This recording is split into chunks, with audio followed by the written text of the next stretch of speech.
Hi guys, right? So this is the first quick test, and I'm just going to go through this one. Um, and the point of these is to use this as part of our boot camp, where you will go through this, time yourself, and let me know how you did. So you're aiming, well, the 10 questions. So let's just argue that you're aiming, if you like, for 2 minutes per question. But because we're just starting our boot camp now, let's just argue that we're going to give you 3 minutes, if you like. So say you're arguing for half an hour. Start of that as your benchmark that you're hoping to bring down. So the hope is you're going to go through all these quick tests again. Okay, so let's go. So you see, sometimes you have short questions like this that you just read straight away and you can pick up the answer. The other aim of this is for me to kind of expand some of the topics again, because I can't literally go through all the video for all the videos again, for all the different sessions, but hopefully I can use these to expand on some of the areas in the chapters for revision. But this should be your starting point to really see where you are. Your aim is to get at least 7 out of 10. That's your benchmark. You want to make sure you're scoring 7 out of 10. And if you're not, to sort of investigate why.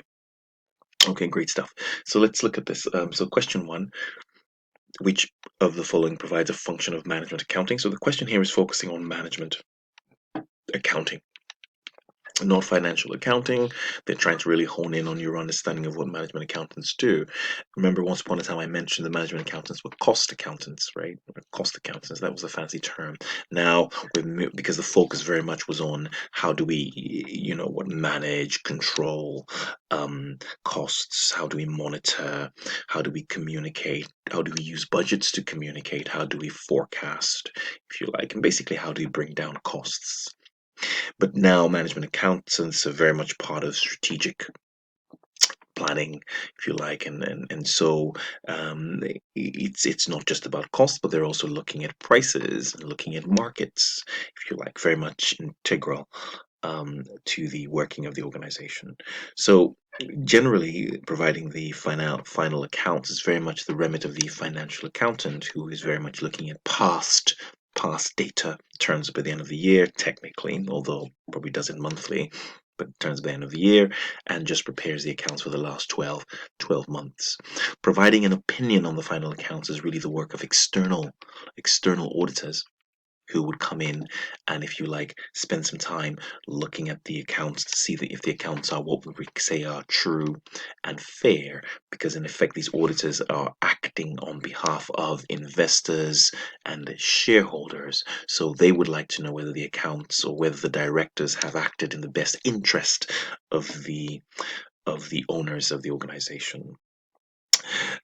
And this idea of calculating the final liability for taxation probably still lies within the remit of the financial accountant. So the financial accountant will be responsible very much for B and D, and also prepping the accounts for the auditors to come in. So really, this leaves us with when this is kind of really central to what the management accountants do. So question one is A.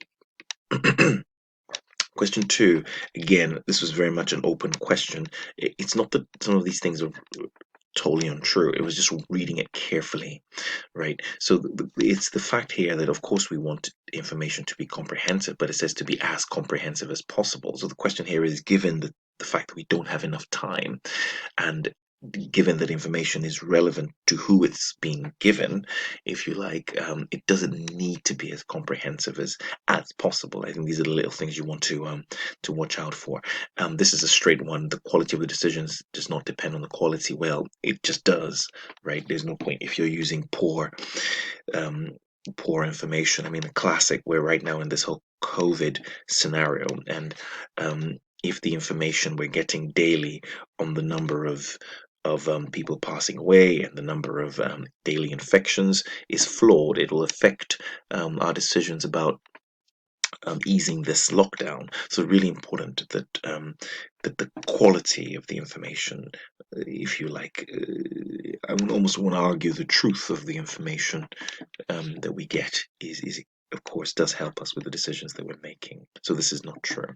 Let's just go to the last one. Information provided should be relevant to any situation. This is the problem. Again, this word any. Yes, it should be relevant, but any situation is the issue. You just cannot provide that kind of time and resource to make sure information is relevant to any. So it should reflect the current circumstances. Again, like I said, just coming back to today's, I need information as to what happened as currently as possible to be able to make good future decisions. So the answer there is C.